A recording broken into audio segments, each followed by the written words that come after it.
Tapi ada Nggak bisa. di drive kok Pak. Ada di drive. Ada di Karena kalau di sekolah bisa jadi tidak ada jaringan. Iya. Ya, bisa. Baik. bukan. Assalamualaikum anak-anak. Selamat pagi. Baik, hari ini kita akan belajar mengenai tentang sistem pertahanan tubuh. Nah, sebelum itu, Ibu ingin meminta ketua kelas, boleh Nadia, untuk memimpin doa pada pembelajaran hari ini. Oke, baik, sebelum kita memulai pembelajaran hari ini, alangkah baiknya berdoa dimulai, berdoa selesai. Baik, terima kasih Nadia telah membantu Ibu memimpin doa. Jadi sekarang kita akan mengisi presensi kehadiran dulu. Jadi anak-anak boleh mengeluarkan HP kalian untuk scan barcode yang sudah Ibu sediakan. Sudah, Ibu. Sudah? Semuanya apakah sudah? Baik. Hari ini ada yang tidak masuk? Ada. Ada. 2 orang ya? Iya, oke.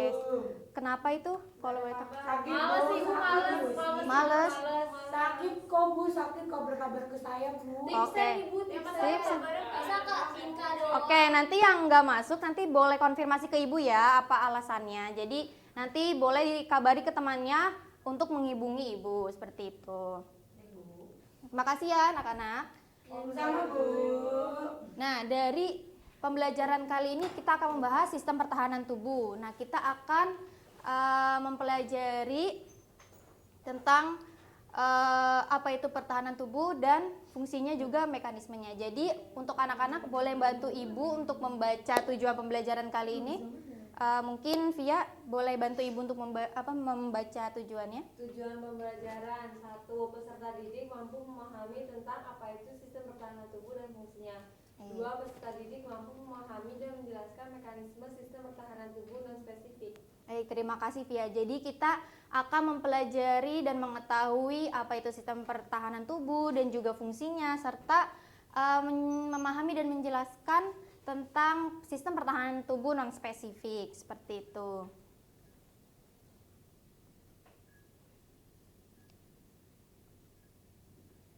Ya, jadi sebelumnya anak-anak kan sudah mempelajari tentang sistem-sistem yang lainnya seperti sistem pencernaan, sistem ekskresi, ada sistem apa lagi?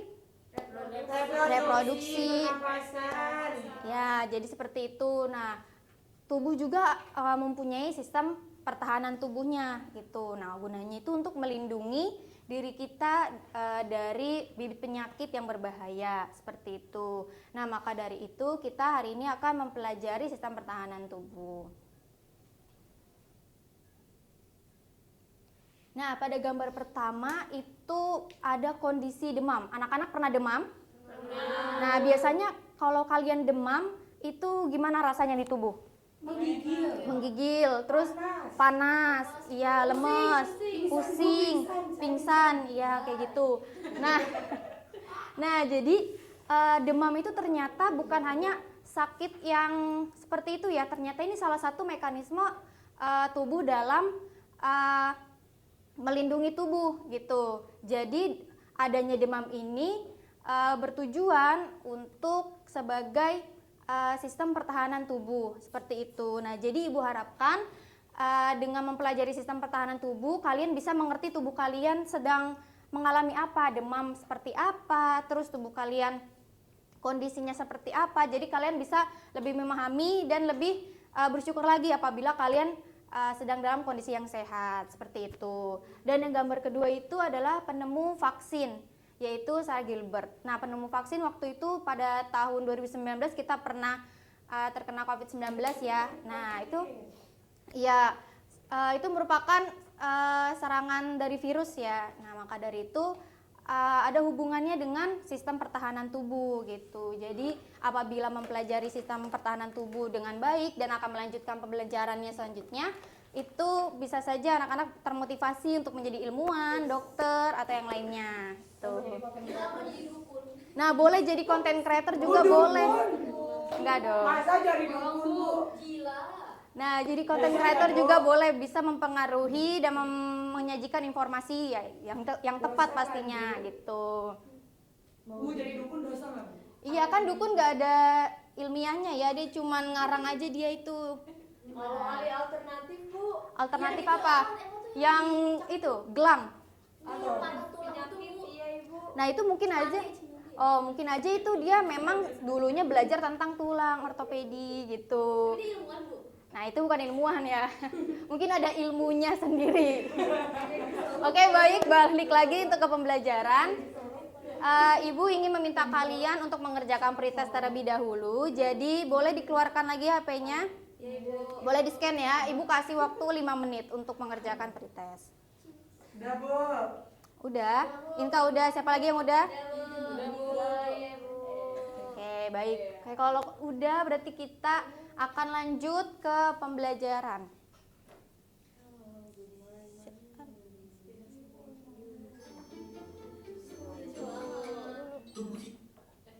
Bentar. Ih kayak Oke, jadi di sini Ibu menampilkan video singkat saja mengenai sistem pertahanan tubuh. Jadi anak-anak bisa disimak ya untuk videonya. oke Ibu. Tubuh kita dapat berfungsi sebagaimana mestinya karena sistem pertahanannya yang dapat Bu diandalkan. punya mulut Bu Ya, itu. betul. Animasi. Sistem tubuh Ya. kita, suatu sistem pertahanan yang menahan infeksi dan penjajah dari luar tubuh, bekerja tanpa henti untuk memastikan kesehatan kita tidak terganggu. Tanpa mereka, nyawa kita akan selalu terancam bisa terpapar sesuatu yang asing. Itu adik. Tapi, apakah kalian tahu apa saja sel darah putih atau leukosit yang merupakan bagian dari sistem tersebut? Nah, jadi sistem pertahanan tubuh kalian, sel-selnya yang di dalam tubuh itu bekerja pagi, siang, sore, malam gitu, melindungi kalian. Jadi kalian nggak boleh lagi bilang ya, nggak ada yang perhatian sama kalian. Padahal tubuh kalian tuh udah kerja keras untuk melindungi kalian dari serangan virus-virus, bakteri dan yang membahayakan tubuh. Seperti itu. Tapi tetap aja Bu, Tetap aja kenapa? butuh perhatian. Ya, kita harus memperhatikan diri kita sendiri dulu gitu. Jadi Oh, kalau ada iya. yang kasih dia. Oh ya ampun, Bu. Inka. Baik, kita lanjut ya. Nah, jadi sistem pertahanan tubuh itu merupakan sistem yang membentuk kemampuan tubuh untuk menghalau, terus juga melawan bibit penyakit dengan menolak berbagai benda asing. Nah, sistem pertahanan tubuh ini bisa mengenali, menghancurkan, serta menetralkan benda-benda asing atau sel abnormal yang memasuki tubuh. Jadi seperti itu pada dasarnya sistem pertahanan tubuh. Nah, dari sistem pertahanan tubuh itu memiliki beberapa fungsi. Yang pertama, melindungi tubuh. Alevia, ya sebentar ya, nanti ada kesempatan buat membuka HP untuk diskusi ya. Jadi fungsi yang pertama, boleh Alevia dibaca apa fungsinya? Yang pertama melindungi tubuh dengan menolak segala bentuk benda asing atau bibit penyakit yang masuk ke dalam tubuh. Ya, pada dasarnya sistem pertahanan tubuh itu untuk melindungi tubuh untuk menolak benda asing yang masuk. Yang kedua juga menghancurkan jaringan dan sel mati atau rusak untuk perbaikan jaringan sehingga komponen yang ada di tubuh itu menjadi seimbang dan bisa menjaga kestabilan tubuh dan fungsi tubuh juga. Terus ketiga itu mendeteksi dan menghancurkan sel abnormal, infeksi dan patogen yang membahayakan. Nah, selanjutnya itu membentuk kekebalan tubuh sehingga tubuh itu terlindungi dari berbagai penyakit yang disebabkan oleh infeksi karena sel-sel tubuh sudah tahu gitu caranya untuk melindungi atau melawan patogen tersebut. Seperti itu. Jadi apabila ada virus yang masuk, udah dikenali, oh ini virus yang kemarin nih, kita tahu gitu cara untuk melawannya kayak gitu.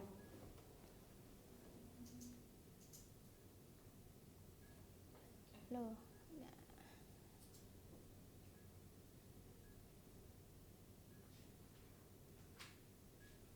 Nah, baik. Selanjutnya itu yang pertama ada gambar demam, ada orang yang demam. Nah, yang kedua ini ada orang yang luka.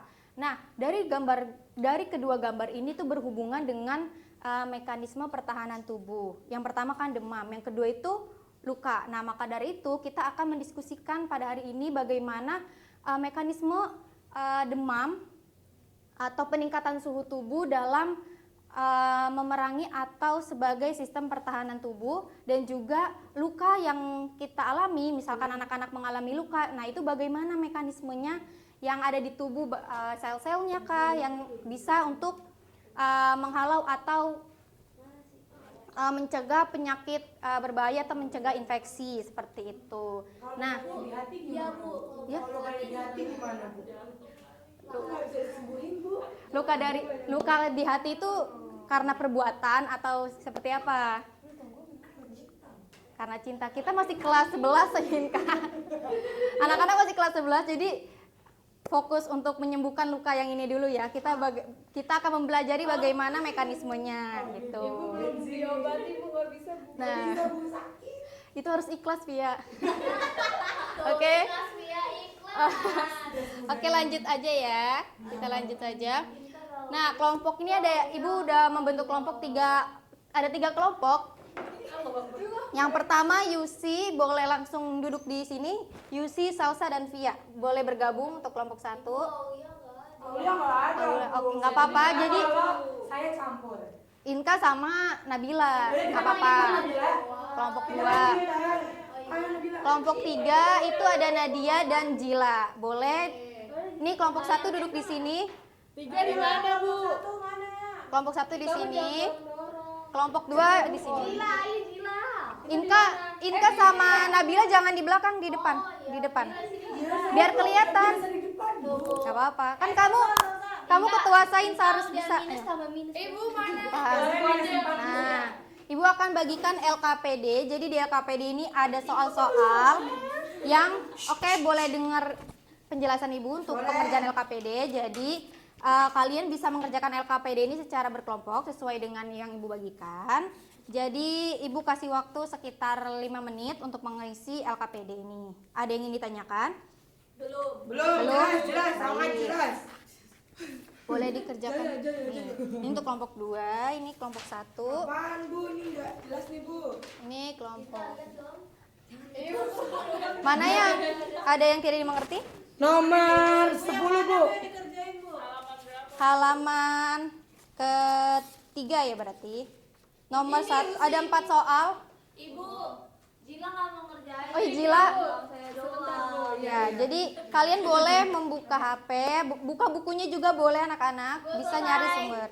Ibu, kabel saya ketinggalan, Bu. Iya, Bu, kabel saya yang medis. Yang lain ada yang bawa kabel? Paket saya ketinggalan. Paket ketinggalan, kamu bawa tas nggak Nabila? Bawa apa yang di tas kamu ada apa aja? Ada yang Boleh dikerjakan. Kita mah udah. Ya, yang udah coba boleh diperiksa lagi ya jawabannya. Ada yang tipu. Ya, Ada yang tipu. boleh, tapi diperhatikan ya sumbernya. Coba. Ya. Udah. Coba bentar. jurnal pendidikan. Oke, boleh di. Saya pakai jurnal biosfer, Bu. Bohong, Bu. Oke. Saya pakai jurnal biosfer. Boleh diperiksa lagi ya yang sudah. Udah kan, Bu, 100 kan? Saya pakai jurnal filogeni. Coba. Oke. Fokus apa, Yusi? Scopus itu bapaknya Ale. Suruh ya bawa gua. Oke, semuanya sudah ya? Bohong, Bu, bohong. Sudah dari kelompok 1 sudah? Sudah. Kelompok 2? Udah, Bu. Kelompok 3? Sudah. Sudah, baik. Nah, apabila sudah mengerjakannya, kalian akan mempresentasikan hasil dari LKPD-nya. Untuk kelompok 1 itu mempresentasikan nomor 1 ya. Untuk kelompok 2 mempresentasikan nomor 2 dan untuk kelompok 3 nomor 3. Ya. Baik, Bu, saya sudah. Nomor 4 nanti kita simpulkan bareng-bareng. Kaget. Sudah? Oke, sudah dipengerti ya? Udah, Bu. Udah, Bu. Oke, boleh untuk kelompok 1 maju ke depan. Aduh, keberatan kabel. Ih, Halu. masa. Oke, anak-anak yang lain boleh didengarkan kelompok 1 untuk mempresentasikan Iya, hasilnya. baik. Jadi kami dari kelompok 1 akan presentasi untuk soal nomor 1 itu pertanyaannya, demam merupakan salah satu respon fisiologis yang sering terjadi ketika tubuh terpapar infeksi atau mengalami peradangan. Jelaskan bagaimana mekanisme terjadinya demam dan mengapa dianggap sebagai salah satu bentuk pertahanan tubuh non-spesifik. Baik, akan dijelaskan oleh rekan saya. Oke, jadi pirogen, eksogen, endotelium, hipotalamus itu akan membentuk prostaglandin. Nah, nanti prostaglandin ini akan meningkatkan standar termostat di pusat termoregulasi hipotalamus. Lalu hipotalamus akan menganggap suhu lebih rendah dari suhu standar yang baru, sehingga memicu mekanisme untuk meningkatkan panas, antara lain itu menggigil. Lalu ada vasokonstriksi kulit dan lainnya, sehingga akan terjadi peningkatan produksi panas dan pengurangan panas. Baik, sekian presentasi dari kelompok 1. Kurang lebihnya mohon maaf. Kami tutup. Wassalamualaikum warahmatullahi wabarakatuh. Oke, tepuk tangan. Dari anak-anak kelompok lain, apakah ada yang ingin ditambahkan? Aman Bu, udah keren banget. Baik, mungkin karena waktunya terbatas, untuk kelompok 2 dan Halo. kelompok 3 akan dilanjutkan pada pembelajaran selanjutnya ya presentasinya. Baik, izinkan Ibu untuk menambahkan sedikit penjelasan dari kelompok 1 ya. Kelompok 2 enggak. Nah, jadi nomor 1 itu membahas tentang mekanisme demam atau pertambahan suhu tubuh. Nah, demam itu termasuk pertahanan tubuh non-spesifik. Non-spesifik itu apa? Jadi sistem pertahanan tubuh yang lapis pertama yang tidak membedakan mikroba, patogen atau satu dengan lainnya, dan juga merupakan sistem bawaan yang sudah ada dari lahir. Nah, jadi mengapa demam itu termasuk sistem pertahanan tubuh yang non-spesifik? Karena waktu demam itu, waktu hipotalamus mengatur suhu menjadi lebih tinggi, nah maka seluruh tubuh akan terasa panas. Ya, jadi apabila ada virus, bakteri, patogen dan lainnya itu tidak spesifik untuk menyerang patogen jenis apa dalam peningkatan suhunya, karena masih secara umum gitu sebagai bentuk pertahanan awal yang lebih cepat seperti itu.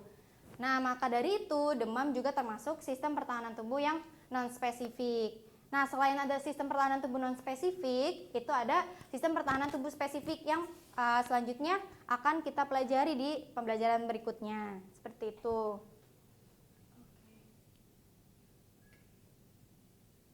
Nah, seperti yang sudah dijelaskan Ibu, jadi sistem pertahanan tubuh yang non-spesifik itu tidak membedakan mikroba patogen dengan yang lainnya. Jadi, secara umumnya itu hanya bentuk pertahanan awal pada lapisan awal, seperti itu ya. Nah, selain demam juga itu kulit merupakan sistem pertahanan tubuh yang non-spesifik, seperti itu. Ibu akan kasih contohnya. Nah, pertahanan lapis pertama itu ada pertahanan di permukaan tubuh, ada yang fisik, mekanis, kimiawi, dan biologis. Nah, kalau demam itu masuknya kepada pertahanan biologis, seperti itu.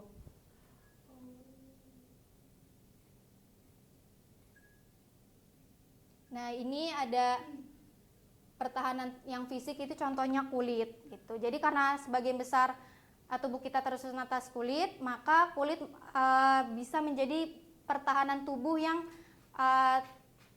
paling awal gitu ya.